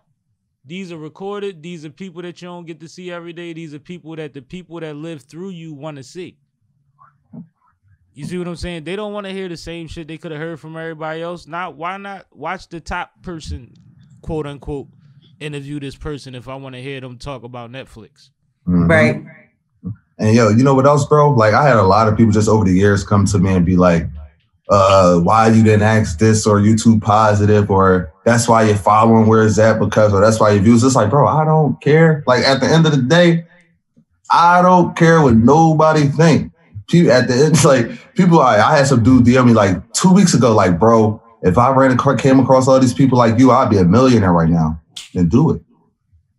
Yo, bro, he'll tell you, I have the same argument all the time. People will tell me like, positivity don't sell, sex sells. I'm like, but that's not what it's about. I'm not looking at it for the dollar. I'm looking at it for like enriching people. I'm really going to give them value. I'm not giving them $1. Like they're going to get value from what I'm talking about, from this content. I don't care about any of the other stuff. And if for real, at the end of the day, that is not giving them no food for thought. That's not getting them nowhere. That's not getting them. For me, one of my favorite slogans and statements is, I'm trying to get where I'm not. And guess what? That shit right there is definitely not getting them where they not. You know what I'm saying? So I go through that. I definitely understand that. I argue with people all the time that try to tell me that that I'm not doing what I'm supposed to do. Guess what? You go do what you're supposed to do. Just like you said, well, do it. While they're still watching you. But if sex and negativity sells, really, there's a part of that that's missing. Sex and negativity sells to the masses. There's a lot of people that are sick of being inundated with negativity and sensationalized bullshit, and they want to get something positive. They're looking, it's like being a hip hop head and trying to find somebody new that still spit like that. It's refreshing when you find that. But guess what? That you're always, hold on. I'm not gonna stop. I'm hyped, but I'm not gonna stop you. It's something that you're always going to remember where you got it from, because the story about the Kardashians is on everybody's channel. But where I found somebody like a Lito, or where I find some positivity at, I'm gonna remember where I found that at, because everybody didn't cover that. Right. A lot of the times I reference conversations, and it's hard to remember who I'm trying to halfway quote, because I've heard so many people have the conversation already. Right. And I also feel like it goes to the thing of life imitating art and art imitating life, right? And I'm also tying it also to leading by example. And I feel like a lot of the issues that we see in our communities right now, I feel like are because of the negativity that we're surrounded by. So I feel like us leading by our example, us conveying those messages, for me, it's about my substance. Of course, like sex might sell or negativity might sell to the masses, and I am trying to reach the masses, but I'm reaching them by my message because I feel like that's what they need. You understand? So that's what our purpose is. All of us, that's what our purpose is. And that's what we do day to day on a daily basis. We make sure, especially Lito, I want to salute you for making for the way that you communicate and you convey the message to our youth. So it's really important for us to do that. It's critical because right now in Philadelphia, we're at a rate of homicides that we've never seen, let alone the youngsters, the teenagers are triple, and they're the ones that are dying the fastest. So, and it's really dear to me right now, what we're speaking about, but I think that's why we have to continue to do what we do, and we have to convey these positive messages. They can get that other stuff wherever they want to get it, but it's for us, we're charged with the responsibility to making sure that our people, our young people, everybody that's involved, get the positivity and the messages, the enrichment, the enlightenment, the motivation, the encouragement, the positivity that we have for us. Because we just not saturated with negativity. It's so much more to us. And we talk about that a lot too. And I know you see that because you see a lot of our episodes. But we talk about that we have to highlight these things. Just like this negativity is highlighted. If we highlight this positivity, I'm sure that there'll be some growth in the right way, in the right direction. That's a fact that, what get to me about it too.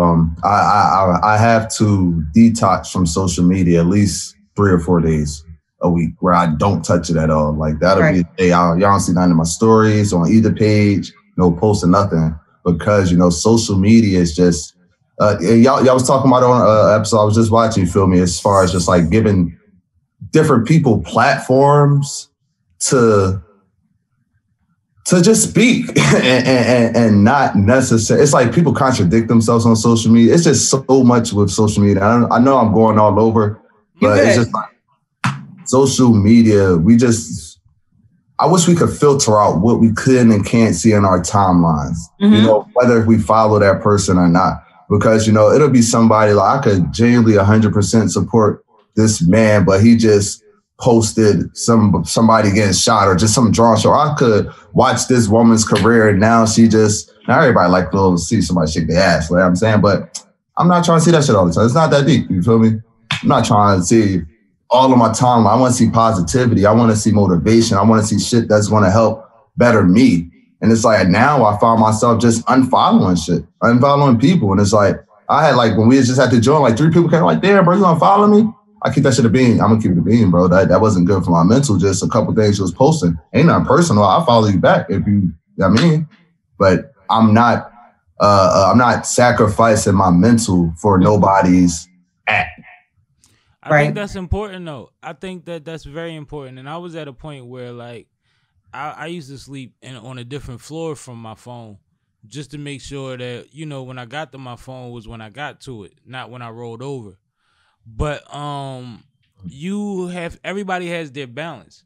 And there is a mute button on most of these platforms, so you can still follow a person and not see everything that they post. So you might want to explore that. But I understand that action completely, because even if you say out of a month, I take a week straight off, it makes sense to me. If you said I go on a week out of a month, it makes sense to me. As long as you're doing what you're supposed to be doing and you still give yourself the platform, you still utilize that platform for what works for you in business. Then it's no problem. Like, no, you know, I don't gauge it that way. But I saw you posted me 2 days ago about 5 times in your story. So when you on, you sure on. Did. When I'm on. I'm on.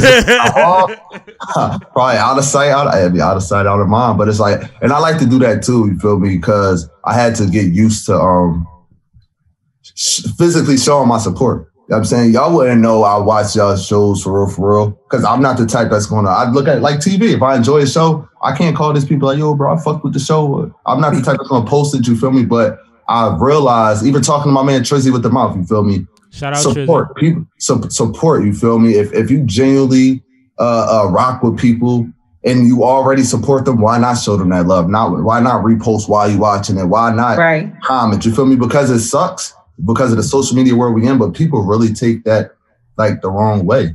Right. Bro, I appreciate it. And shout out to Font Productions, shout out to Saf. We sponsored an episode of the Takeover Files. That's a fact. And I didn't fucking have a conversation. This nigga tagged me and said, sponsored by Sippin with Sammie podcast. Shout out to Sippin with Sammie. Like, these are things that like he wanted to make sure that my R stamp was on his platform, because he appreciates, I'm sure, our individual relationship, but what we put into the culture, into the universe, the energy we put out there. And that's something that people just don't understand. It matters. Just like, you know, like I know, a like and a comment it means a lot. Just as much as I love you saying you seen it, if I'd have already known that, because you already put your little stamp on it, it'd have done so much more for me in the business realm. It's a fact. People don't understand that. A lot of people don't understand that. So you take initiative, which was also you recognizing your value and mine at that time. That's a fact. So like you gotta realize that. I don't know if I think there's a lot of levels to what people have to process to get to the point where they do support things or where they do conduct things a certain way. I think you skip the first 5 steps though and just go to 6, 7, and 8. Nah, bro, I didn't. Because like I said, man, it took for Trizzy with the mouth to really, me and him just having a conversation. Well, I'm talking with Rico, the cameraman. Talking to Rico. Uncle Rico, and just explaining like another, just me looking at it from their eyes. You know what I'm saying? It's like, I'm really I've never been a social media person. I've never been a heavy this, that, and the third. So it's just like, even if you look at my posts, like my captions and stuff, I'll literally. I got the worst captions on Instagram, bro. Bro, I will put a caption with the black fist on a interview just because I don't feel like typing the shit out. You feel me? I'm that guy. That's something I'm working on too, though. That's something I'm really working on. He'll tell you, like I'm really working on that too, because I'm very as extroverted I am. I call myself an introverted extrovert because I'm very outgoing, but I'm very personal and private, and like. I support I really do. Like I really support. I might do a like, but it's very like it's something I'm really, really, really struggling with because I keep everything to myself. So it's something that I'm trying to work on. So I definitely understand where you're coming from that. And you know, it's again you probably know one of my favorite statements is no one is half the battle, right? So once you know, you gotta go. Right. Nah, right, man. It's just so I appreciate social media, but also it's just got detox, man. Sometimes it just got detoxing. I mean, if you or my Facebook friend, you realize that damn near every morning I wake up asking motherfuckers a question about how they operate on social media. And I relate it to different things, but it's really kind of the same thing. It's like, yo, what are y'all doing? Why is that decent? Why does that make sense? Why is that dope? And it's because I wake up and I'll see a pattern of the same thing. Like, people will be like, yo, who pissed you off? Always say that. Or who are you talking to? It's like, no. I don't respond to the one person that says some crazy shit. I respond where I see that this is the thing that we're all going to share this week. Like, when being petty was dope. That's very true. Like I'm going to just say I'm petty. Like, we are adults. Y'all are raising children. Y'all are sending y'all kids to my man's school after teaching them how to be petty and watch Love and Hip Hop all night. What are we supposed to do after that? Right. It's something I was going to say earlier, way earlier, like in the beginning of the conversation. And it's two people in this world. It's followers and it's leaders, right? Of course. And I feel like it's really important to know your role. But again, that's why we got to lead by example and have these followers follow the right path and not be on this bullshit. For me. Can a follower become a leader? Yes. I think that you're not a leader until you follow. Everybody followed. Malcolm X wasn't Malcolm X till he went to jail and somebody put him on game. Like, I think the best leaders are followers. I think sometimes you could be somebody that at a young age people just gravitated towards, and you just had control over your situation and you had followers. That's completely possible.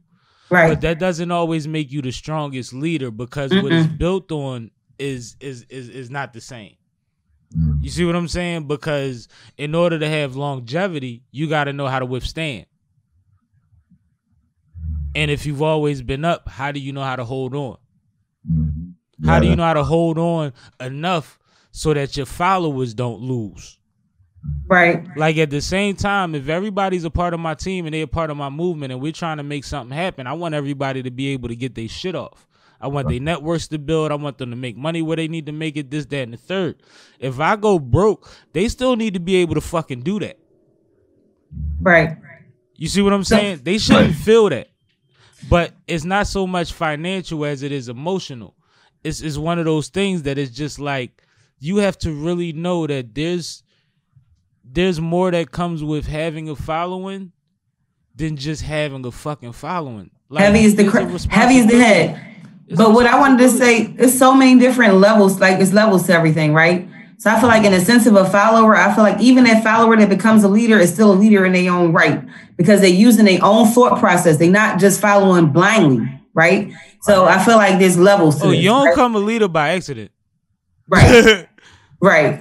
Everybody definitely, like a saying I like to say, for everybody has their own journey, their own path. You feel me? Sure. I'm never one to block anybody else's path, but I'm always accept you to join mine. And I'm saying that, you feel, and I say that to say, you feel me? When you can, allow people on your journey and your path, that's leading. You feel me? But many don't realize the leader learns from the followers a lot of times. You feel me? And that's why a leader should learn from their followers. Most times, you learn from babies every day. That's a fact. Bro. You see what I'm saying? Like, that's crazy, and you're absolutely correct. And I didn't mean to. I wanted you to keep talking. I just wanted to interject that. But like, at the same time, like, you really have to notice that no matter what, we're all only where we are based on our merit, right? That's a fact. Based on people knowing what to expect out of you and what to depend on from you. No matter what position you're in, you're fucking important. You're important. Sometimes you wind up a leader by accident, but your awareness is the difference. Like she says, no one has had the battle. Right. you're aware. I always say know your place in the struggle. She always says knowing is half the battle. So they interject. They coincide, absolutely. Yeah. But like at the same time, the awareness to know where we at. It's like a quarterback. It's like a general. Like just to know where we at in this situation, and to know how to convey that and how to motivate is where the beauty comes in. At. That's the extra mile. That's the part that everybody on social media is not responsible for. And like you said, that comes with the experiences, the obstacles that you've overcome, how many times were you able to dig yourself out the mud? How many do you know what the mud looked like? Right. That part. Well, I know what it looks like. You step in a puddle and lose your mind. Listen, bro, I know you. There's been times I've been so deep in the mud, I could look out and see a hole with a little sunlight. But as long as I can see that sunlight, I know I had a path.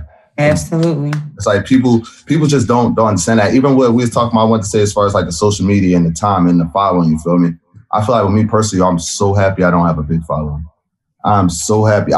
Right now, it wasn't, when I felt like I deserved the 10Ks and I remember editing videos for hours and getting 50 views when I felt like I should have had more. Now, because I wasn't ready at those times for what came with that. Like, talk about it.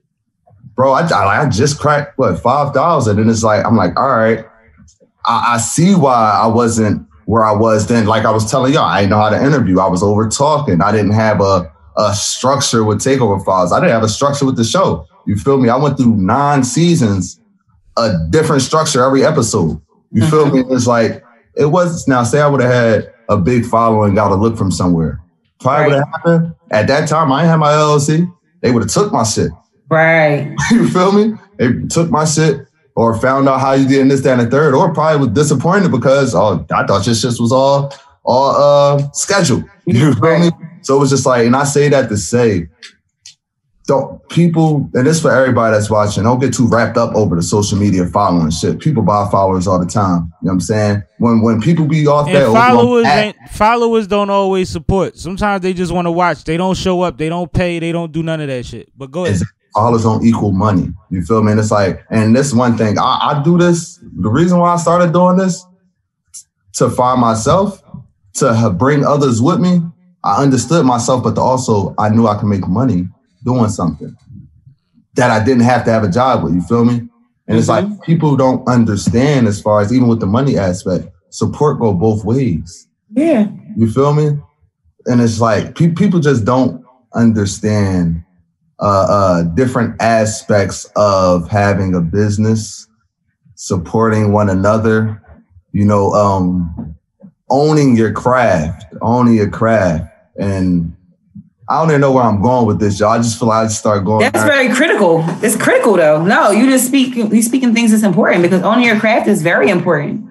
Because if you're not, then you just be a follower, follow somebody else's craft. Like, full circle. And no one is half the battle. Come on now. Like, let's go. I'm happy I didn't know before why my following was where it's at. You feel me? Because give me another year. I'll take 10K in a year. You feel me? I'll probably be a little more polished. You're going to get it when it's right, when that time is right.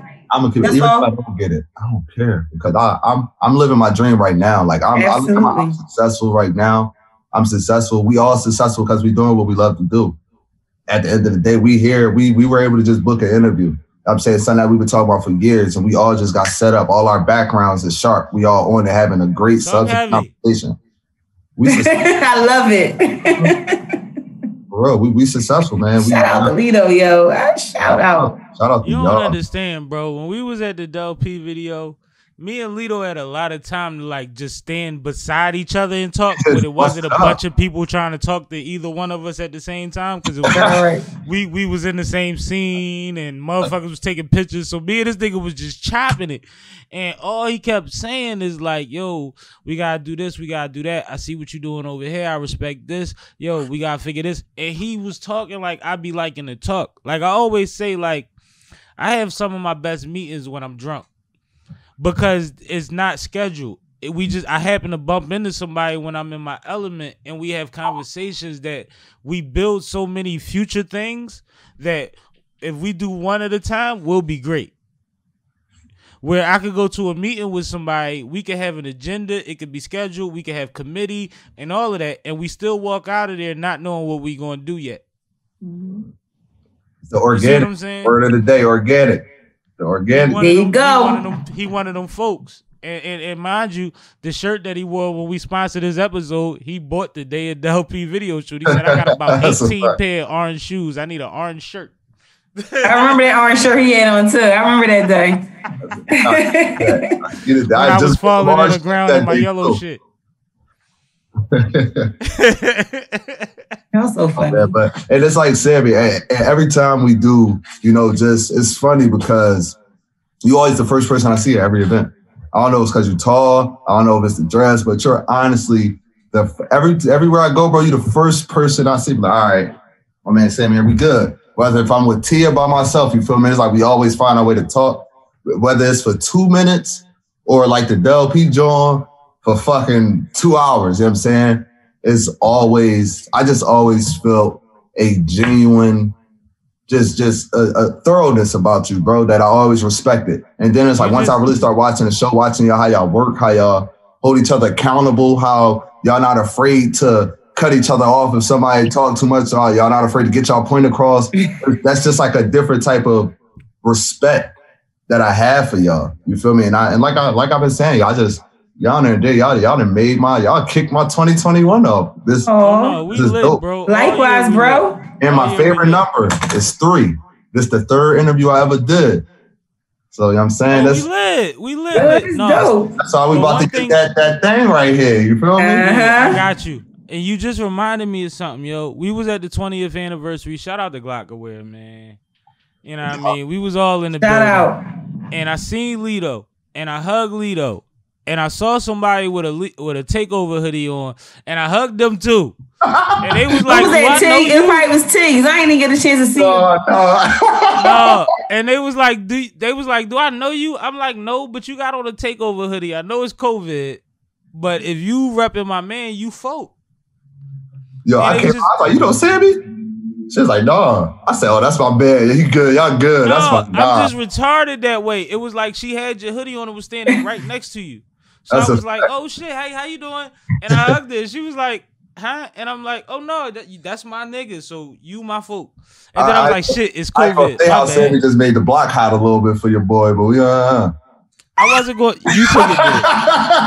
Matter of fact, we gonna chop that part out. No, I'm good. Hey, bro, I'm single. You know what I'm saying? I'm single. I love it. 6 months. But you know what's funny? Hit my smoke. Whoever's watching this, rewind it. I never said she till he said it. Right.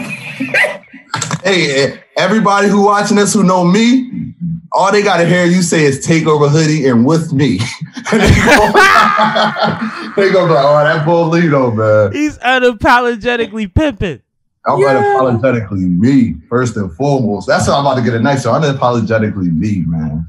But that's what you gotta be, and I think that's Dude, put it on a shirt. Put it on the shirt too. That's a fact. But I think that's what we preach on here. I think like if you pay attention, like there's no agenda. I'm not booking people because they're gonna get me 1 million views. I know who brings dope conversation that can inspire people to do what the fuck. Like we are here to inspire, to leave a legacy. No matter how, like you said you working towards such and such amount of followers, you looking at your followers, and then you realize, well, shit, when I had them followers, what would I had done with them? Lost them all. Probably would have got too depressed on some random stuff, living by myself and folded. Real talk. You got, like, I like to think for the worst when things don't occur. You feel me? Like, shoot, maybe I would have had 1,000 or 10,000 followers when I moved back to the county. Somebody could have been jealous and hit me. Like, you just never know. You feel me? So that's how I like to look at stuff. But I'm where I'm at. Before anything, before I'm on apology, me, Black, I'm a child of God first. And I truly believe that these are all blessings. I literally get up and go. Like, God do all the rest of the work. There's no way by me just saying, introducing myself, I'm getting all these interviews from people who charge for interviews. You feel me? So that's why I look at it like, yo, this is all God's work. Like, I'm honestly just... It's definitely God's work because you are exactly where you're supposed to be. Mind you, you don't even know where you're going. Like, you don't know, like, and that's the thing when they say the sky ain't the limit, it's the ceiling or it's the view. Like when you really think about it, it's like we put our hat in the ring, we put our oars in the water, we start rowing our fucking boat, and we going towards this big ocean full of shit that we're gonna have to deal with, and we're gonna have to carve out our way and find our path through. But we don't always know where we gonna port at. Right. We don't know where we're going to pull up and be like, you know what? Because at the end of the day, we're doing what we're supposed to do. We're headed in the right direction, and this leads to a lot of different possibilities. Right. But if you know your worth,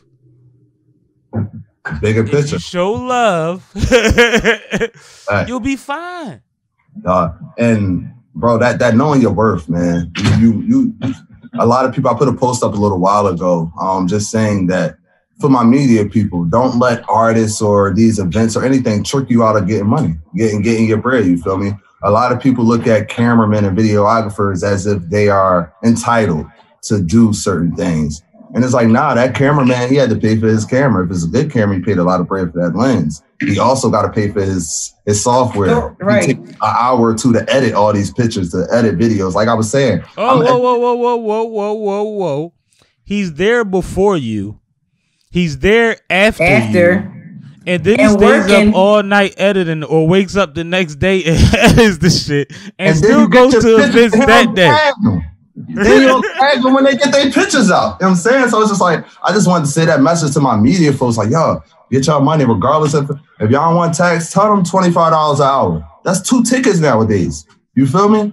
And it's just like, and if people don't respect that aspect of your craft, then regardless of what the event is, you shouldn't be there. That's how you devalue yourself. You feel me? That's one thing I made sure as of 2020, no more devaluing myself. I gotta get mine. You feel me? Because at the end of the day, we gotta invest in our craft. We gotta invest in ourselves. You feel me? Let me explain something. And what I do is somebody put me on it. I didn't know this. It was about 3 or 4 years ago, but I didn't know. Somebody gave me a picture and I posted, and it wasn't for the magazine. It was like a personal picture. And I didn't know. And he was like, dang, you ain't even credit me. I was like, oh, my bad. I ain't know. Like, yeah, I fucked up. Like, yo. But that go with, when we don't know, you know, it's like you can't blame ignorance. Right. Sometimes we just don't know. But after, you know, you were enlightened. But after that time, guess what I do? I credit every photographer. Yeah, and like we were talking about earlier, experience. But I went through it too. I had somebody hit me up and I had cropped the picture a certain way, and I didn't crop it that way because I was cropping out their on their wet mark. Right. Watermark. I cropped it that way because at the time the capabilities of Instagram, it wasn't fitting the whole picture. Right. The crop jaw. Right. And it was like, yo, please don't ever crop out my watermark. That's how I da. And if I'd have thought of that, it would have been a worse crop, but I would have made sure they was in there because I wasn't thinking of that until they told me. So we've all had those experiences when somebody had to put you on, like, and I'm like, yo, Took, why the glocawear logo or why the G not on some part of everything that come out of that shop?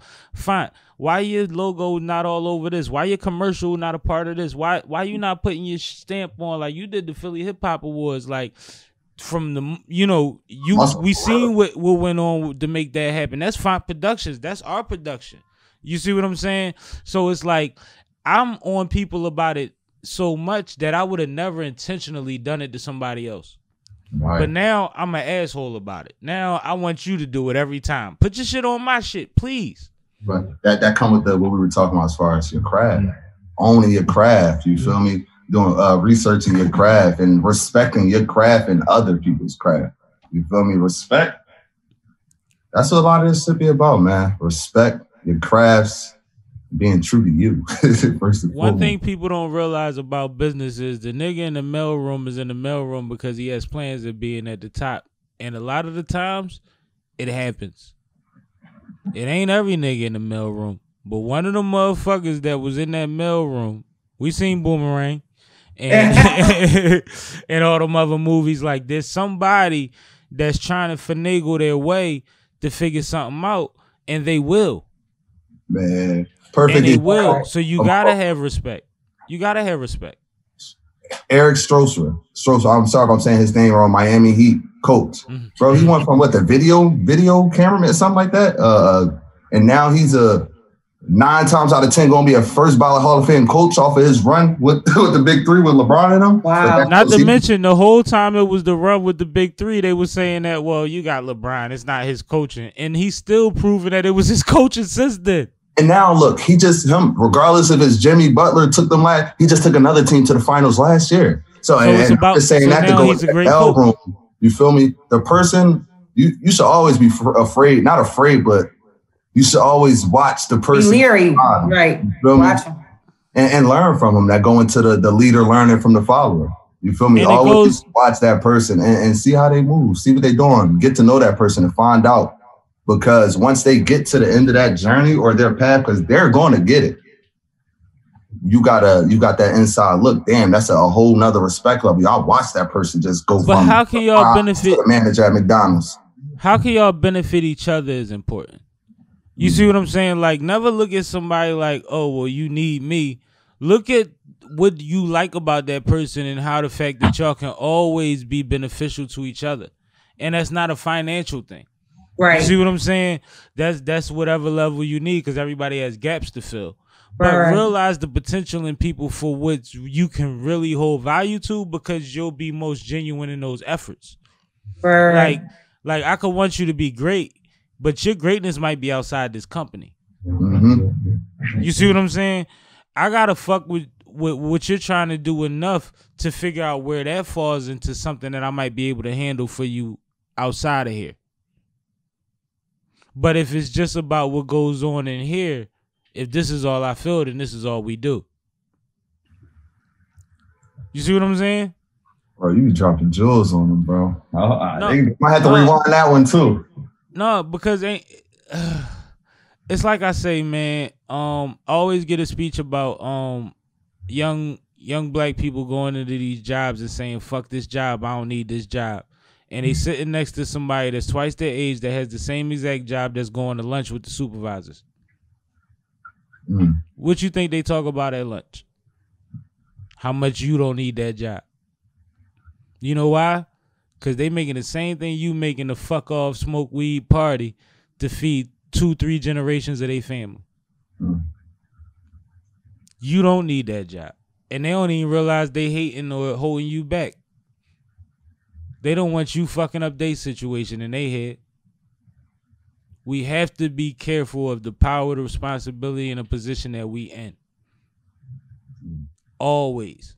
So I say that all the time on here. So it's like, it's just, it's things like that we just don't readily identify. And I've been at those tables. I've been the supervisor. I've been the associate that's allowed to sit with the supervisors. I've went to lunch with my supervisors when I was about to quit, and them motherfuckers begged me during my 15 not to quit. And an hour and a half later, I walked back to work and walked out that bitch. I've always been privy to these conversations. So when you're privy to these conversations, it's your responsibility to tell people, I don't care how talented or great you are, you can get elbowed and forced out. We seen it happen in every level of this shit. So do you have any advice to people? My fault being an interviewer again, you know what I'm saying? But no, I need it. You know what I mean? Do you have any advice to people who are facing those battles as far as like working that job and they hate it or they don't want to be there, you feel me? But they probably do have opportunities within those circumstances. You get what I'm saying? Do you have any advice for those people? Absolutely. And I can credit to my dad to this. You know the quickest way to get a job? What? To have a job. That's a fact. So if you got a job, motherfucking start looking for another job and get yourself out of that situation. But the first part of that is my second part of my answer. But it's the first part of the situation is know that a job is a means to an end. Right. Know that you want to get out of this means based on your call, not theirs. So never put yourself in a position, no matter how fucked up you think it is, to where they push you out before you ready to walk out. And that goes down to little shit like what you say and the energy you give when you walk in these buildings, when you get frustrated, this, that, and the third. But I'm one of the ones that if I'm in there with you, I'm grabbing you. Yo, don't say that right now. You know what I mean? Mm-hmm. And I might give you a ride to the bus station and explain why later, and we can smoke a L about it or whatever have you. But I'm going to tell you right now, no. Because you don't understand that little white boy that's running around giving him his ass to kiss and saying it has more leverage than you do. Right? You're right. So your job is to make sure that you don't put yourself in a position where they push you out before you ready to run out this bitch. So that's the 2 points. The quickest way to get a job is to have a job. Second thing is know that shit is a means to an end, and until you reach your goal. I've had a job. I worked 7 months, didn't spend one check because they put everything on a debit card and I had another income. My birthday came, I blew all that shit in a week. Didn't give a fuck. And you know what they used to tell me at work? This was a conversation on every other Friday. Yo, you get your check yet? Oh shit, today check day? OG be like, yo, if you don't know we get paid today, you don't need to check. And me inside my own head, like, if you only knew. But I always went to work. Right. I showed up early and left late. Y'all gonna pay me for these hours, I'm gonna be here. My phone gonna ring, I'm gonna put it on silent, and when I get out of here, I'm gonna get paid for the next 3 hours. But I always showed up to work. They never knew how much money I was making outside of that fucking gig. But I ain't cashed 7 months worth of checks till my birthday. You're a beast, bro. I'm gonna keep it a bean. I couldn't do that. I don't know. I might have been spending them on Thursday if I know they was coming Friday. But bro, I had another income and it was enough, and they was giving me everything direct deposit on a debit card. I just had the card in my pocket. I knew what was on it. I wasn't worried about it. I used to go to work high as fuck, smoke halfway through, leave high as fuck. Like, bro, they had no idea. I smoked more than they was making. On shift. And then my supervisor used to send me to the liquor store or the deli for him. I would just grab for me, and then I smoked with him, and we would clean the shit up.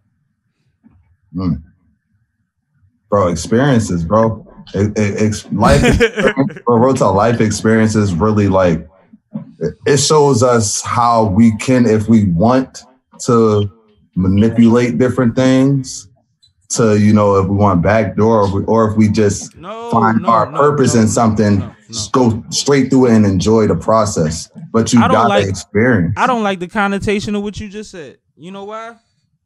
Because everybody else is. Everybody else is manipulating shit. What is called when you give your nephew a job that he not qualified for? Nepotism. Oh yeah.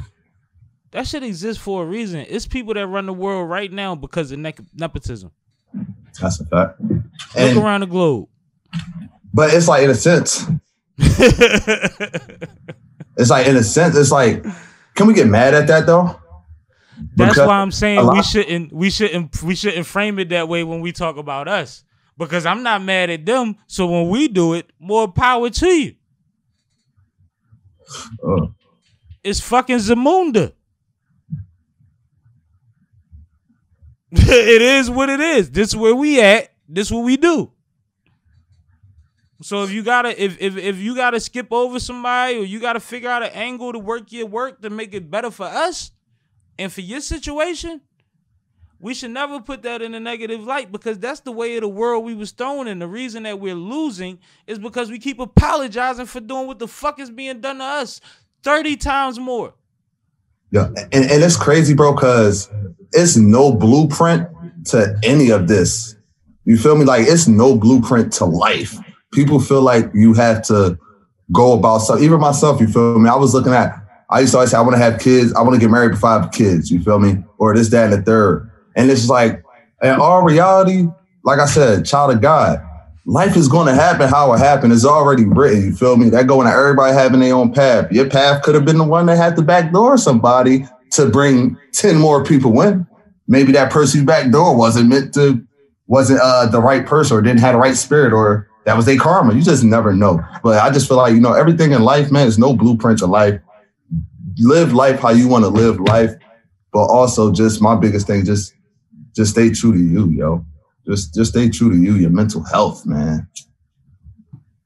I think that's the most important thing. I think that something that we ignored for a long time. We fought for the recent times, and right now we can't ignore it, is that we're not acknowledging that shit is fucked up. It's all right to say that you fucked up. It's okay to say that you don't feel right. But also, let's figure out what it takes to get you right. Let's comfort, let's console, let's build, let's grow. But everybody's fucked up. So it's not selfish to say that you're fucked up. You know what I mean? It doesn't make you a victim or weaker to say that you fucked up. Now was a time where it's like we're at a playing field, level playing field, where it's like, you know what? We need to handle that shit, man. Mm-hmm. And we need to handle it. Nobody's path is the same to fixing it. And then with this quarantine and everything, you know, it just brought a lot of shit out to the light. You know, a lot of people battling demons, facing demons, you know, battling. You know, I was fighting against a battle with myself. You know, Carl versus Lito. You know what I'm saying? Like, I identifying that, you know, over the past 10 years, I've been Lito. You feel me? Lito Takeover. But who's Carl? Who was I in high school before I got to college and had it? My roommate Carl started calling me Carlito. You feel me? And then people don't even remember. People forgot my name was Carl. So it was like, that was just a battle I had to face amongst myself, getting to know, you know, just getting my mental right, man. But I feel like Corona in this retrograde that we was talking about earlier is really helping people, or even though they probably feel at some point throughout this, they were at their lowest. You know what I'm saying? It's like even the sun coming out could have helped some people just get out of a crazy depression just because now the masks aren't necessarily mandated. You feel me? But again, y'all, I be rambling, man. But no, you good. Well, I think that one thing that's important is perspective, right? It's fucked up that we might have to interview via Zoom, you know, or something like that, right? Or it's fucked up that you might have to tap in with your people via these devices as opposed to like in person. But as somebody that was going out before the pandemic became a real thing in this country and that went out at certain points during, one of the best parties I went to last year, probably two of them, was a Zoom party. And I'm talking about lit. I'm talking about we go do happy hour and I'm getting off that bitch at midnight. Sav, I can't hear you, Sav. I wonder how long we couldn't hear you. You muted. So I definitely muted.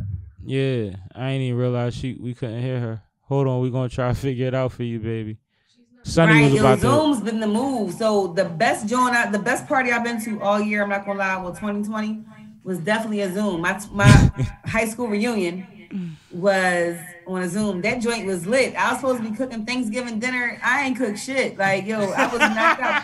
I was, you know me, I was like, challenge, just, you know what I'm about to do now. I'm like, yo, they like, who drinking? Yo, I out drunk the dude. You know how I be, I had cup full of Henny, like what? Who want what? Yo, that was the best party ever, okay?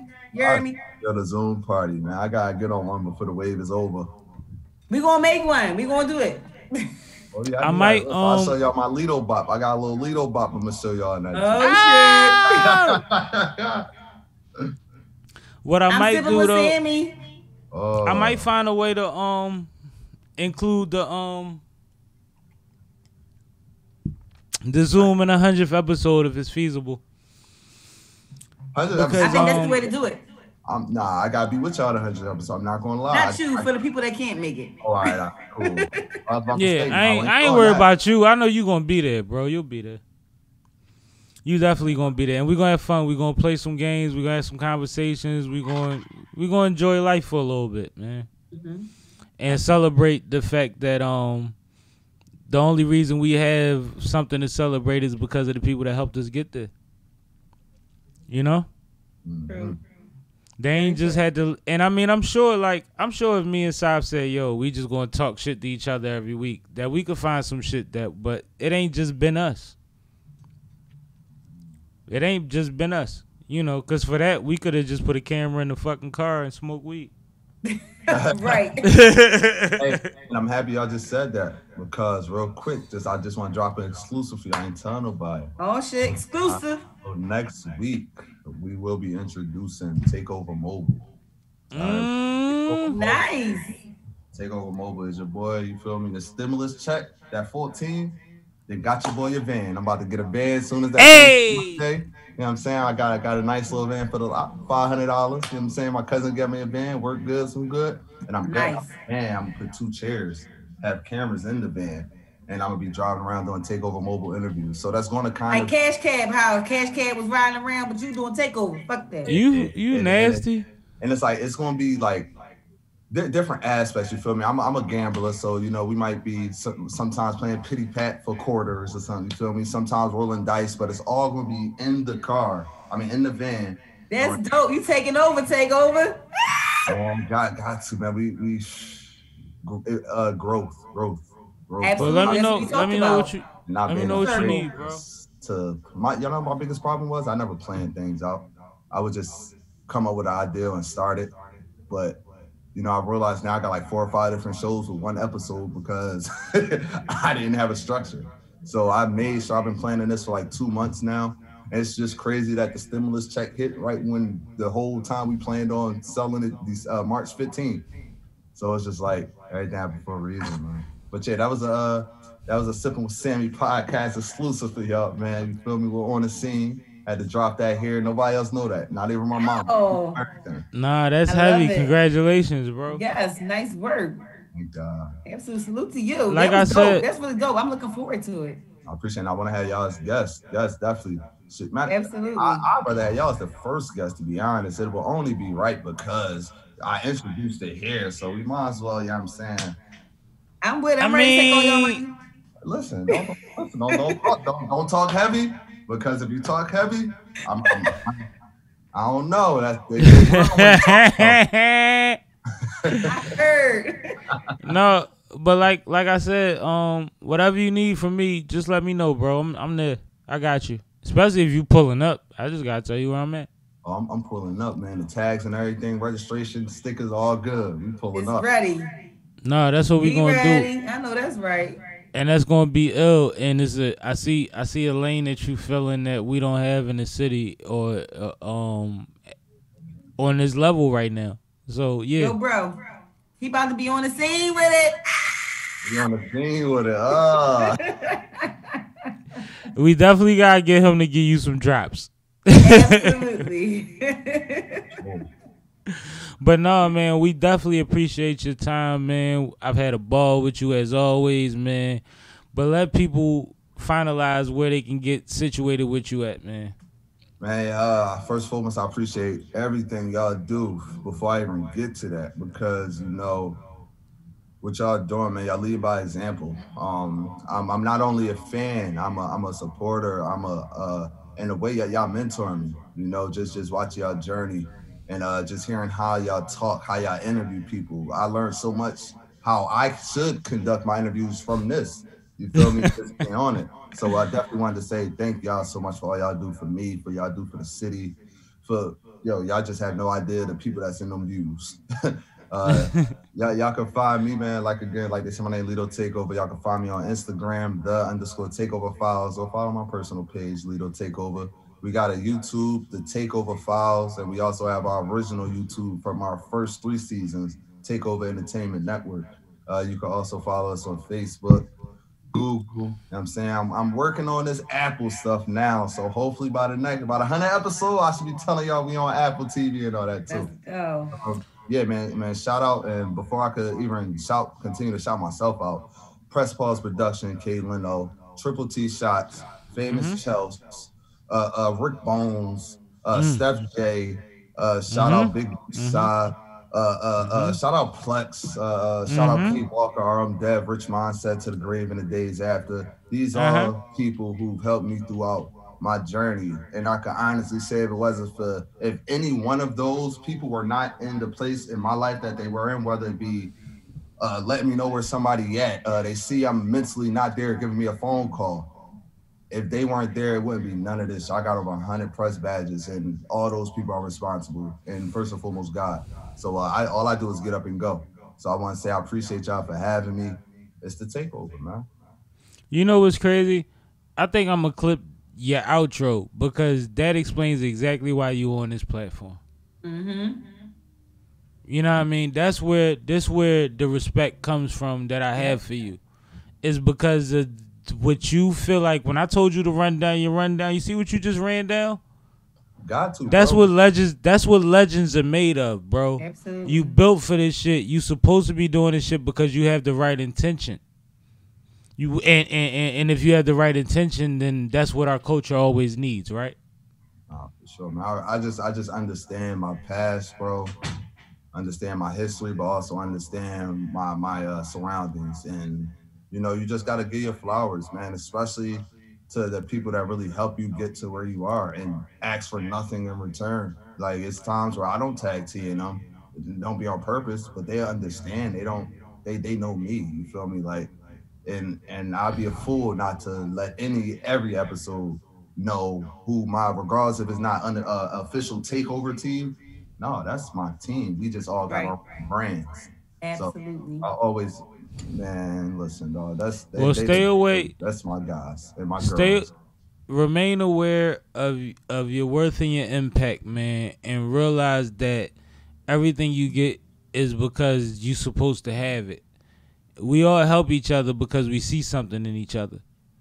So you earned those relationships. Just cultivate them and make sure that you put those people in the best position they could be in every time you can, and you still always going to be able to be where you're supposed to be. Because that shit is light. You know what I mean? It's nothing to do what you do, but it's so underrated what you do because it's selfless. I appreciate that, bro. It's selfless. So I want to salute you. But, Saf, anything you want to say signing out before you signing out? Absolutely. So, our viewers, I'm going to do, my sign out. I'm out the building. No, but you can check me on the Scene Magazine, onthescenemagazine.com. We're a positive platform. We have everything from education, entertainment, edutainment. We have some dope articles coming out. Check us out on onthescenemagazine.com. You can always check me every Friday with my fly girls on glocawearradiostation, the greatest station in the nation. Every Friday from 3 to 4. Follow with my guys, and my fly guys. So holla at us. You can check us on happy hours all the time. We got it on my boy Thursdays, my girls, Fridays, on the Scene Magazine. We always there. Holla at us. Nah, that's what it is. And I want to salute you, Sonny Brick, Saf, my motherfucking Fokin. We've been around each other a long time. I want to salute Font Productions. Kay is a great woman. She is out here doing what she's supposed to do because being as though it is Women's Month, and I salute y'all all the time, I can't let the month go by without telling people that the backbone of a lot of the things that I'm able to cultivate and capture and make happen is I'm standing on stilts of females. You see what I'm saying? And you, they carry shit how they carry shit, but they G's with it. And I'm not easy. I'm sporadic. I'm random as fuck, and I'm controversial. But they understand where we going and what we trying to figure out, and they make that happen for me. So I definitely want to say that before anything else because I appreciate y'all. Us having 100th episode doesn't happen without not only the guests we've had, but the backbone, the structure, the outline that was already something that I was hoping would be great, and we've made it something. And I think that that's important to be recognized. So I want to salute y'all first and foremost. You already know. Salute. It's a team thing. I love y'all, and there's way more greatness to be had. And the crazy thing is, 100 episodes, that's a number. When we hit a year, we ain't even realize it. So we said, you know what? You know what? We gonna do something for the 100th because we ain't even peeped the year that came and went. You know what I mean? And that's how you want it to be because we were just enjoying the process, and that's how it's going to be. But at the same time, I always like to give back to my folks. I always like to create networking environments, and I want my people to meet my people. So we're going to have a ball for the 100th, and I thank everybody that's made that possible. Real shit. But this has been another episode of Sippin' with Sammie, which makes me Sippin' with Sammie, Sam Malone, Barstool, Rug. If you ain't sippin' with Sammie, you ain't sippin' right. Get your fucking life together. And we want to take over shit, man, for now and forever. Right. Happy hour times, happy hour days, 3 to 6 fly days. Glocawear radio. Ow. That part.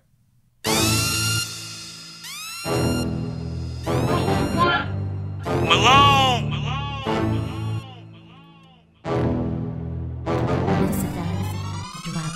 Hands up!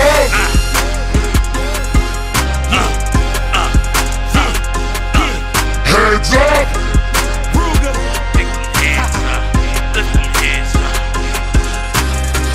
This a heads up, I came to get my bread up. I ain't deviating for shit, homie, I'm fed up. I ain't flipped out in the bit, kept my head up. Nose clean, toes down, businessmen become foes now. Shark Tank, dog eat dog, bet they know now. The Puma nigga with long hair will throw down. Time to go now, been told y'all, let's talk about it. Tried to settle down, tip, fuck it, I'm back to drown shit.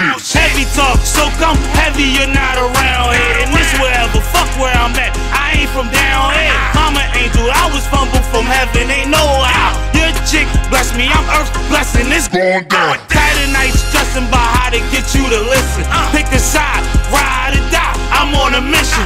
Cousin, I'm a chef, ain't tripping about Hell's Kitchen. I drink like a fish, the ocean too deep to swim in, I'm out here.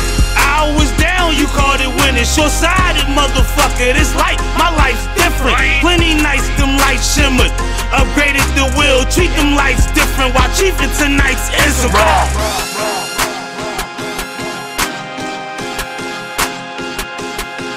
hands up!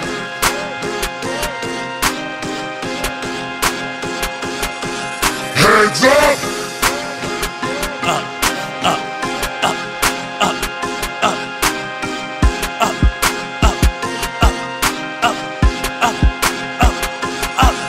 I'm decent, we living, cognac, toasting and bitten. Laugh at shit that ain't funny, my happiness ain't money. Nothing short of a box and cage could take it from me. My get back phenomenal, come up astronomical. I'm the one they whisper about and try to outdo. Whole world wanna sip with Sammie, not you. I'm checking for checks, I hated you, not true. My eyes up to the sky, I'm focused above you. Hands up!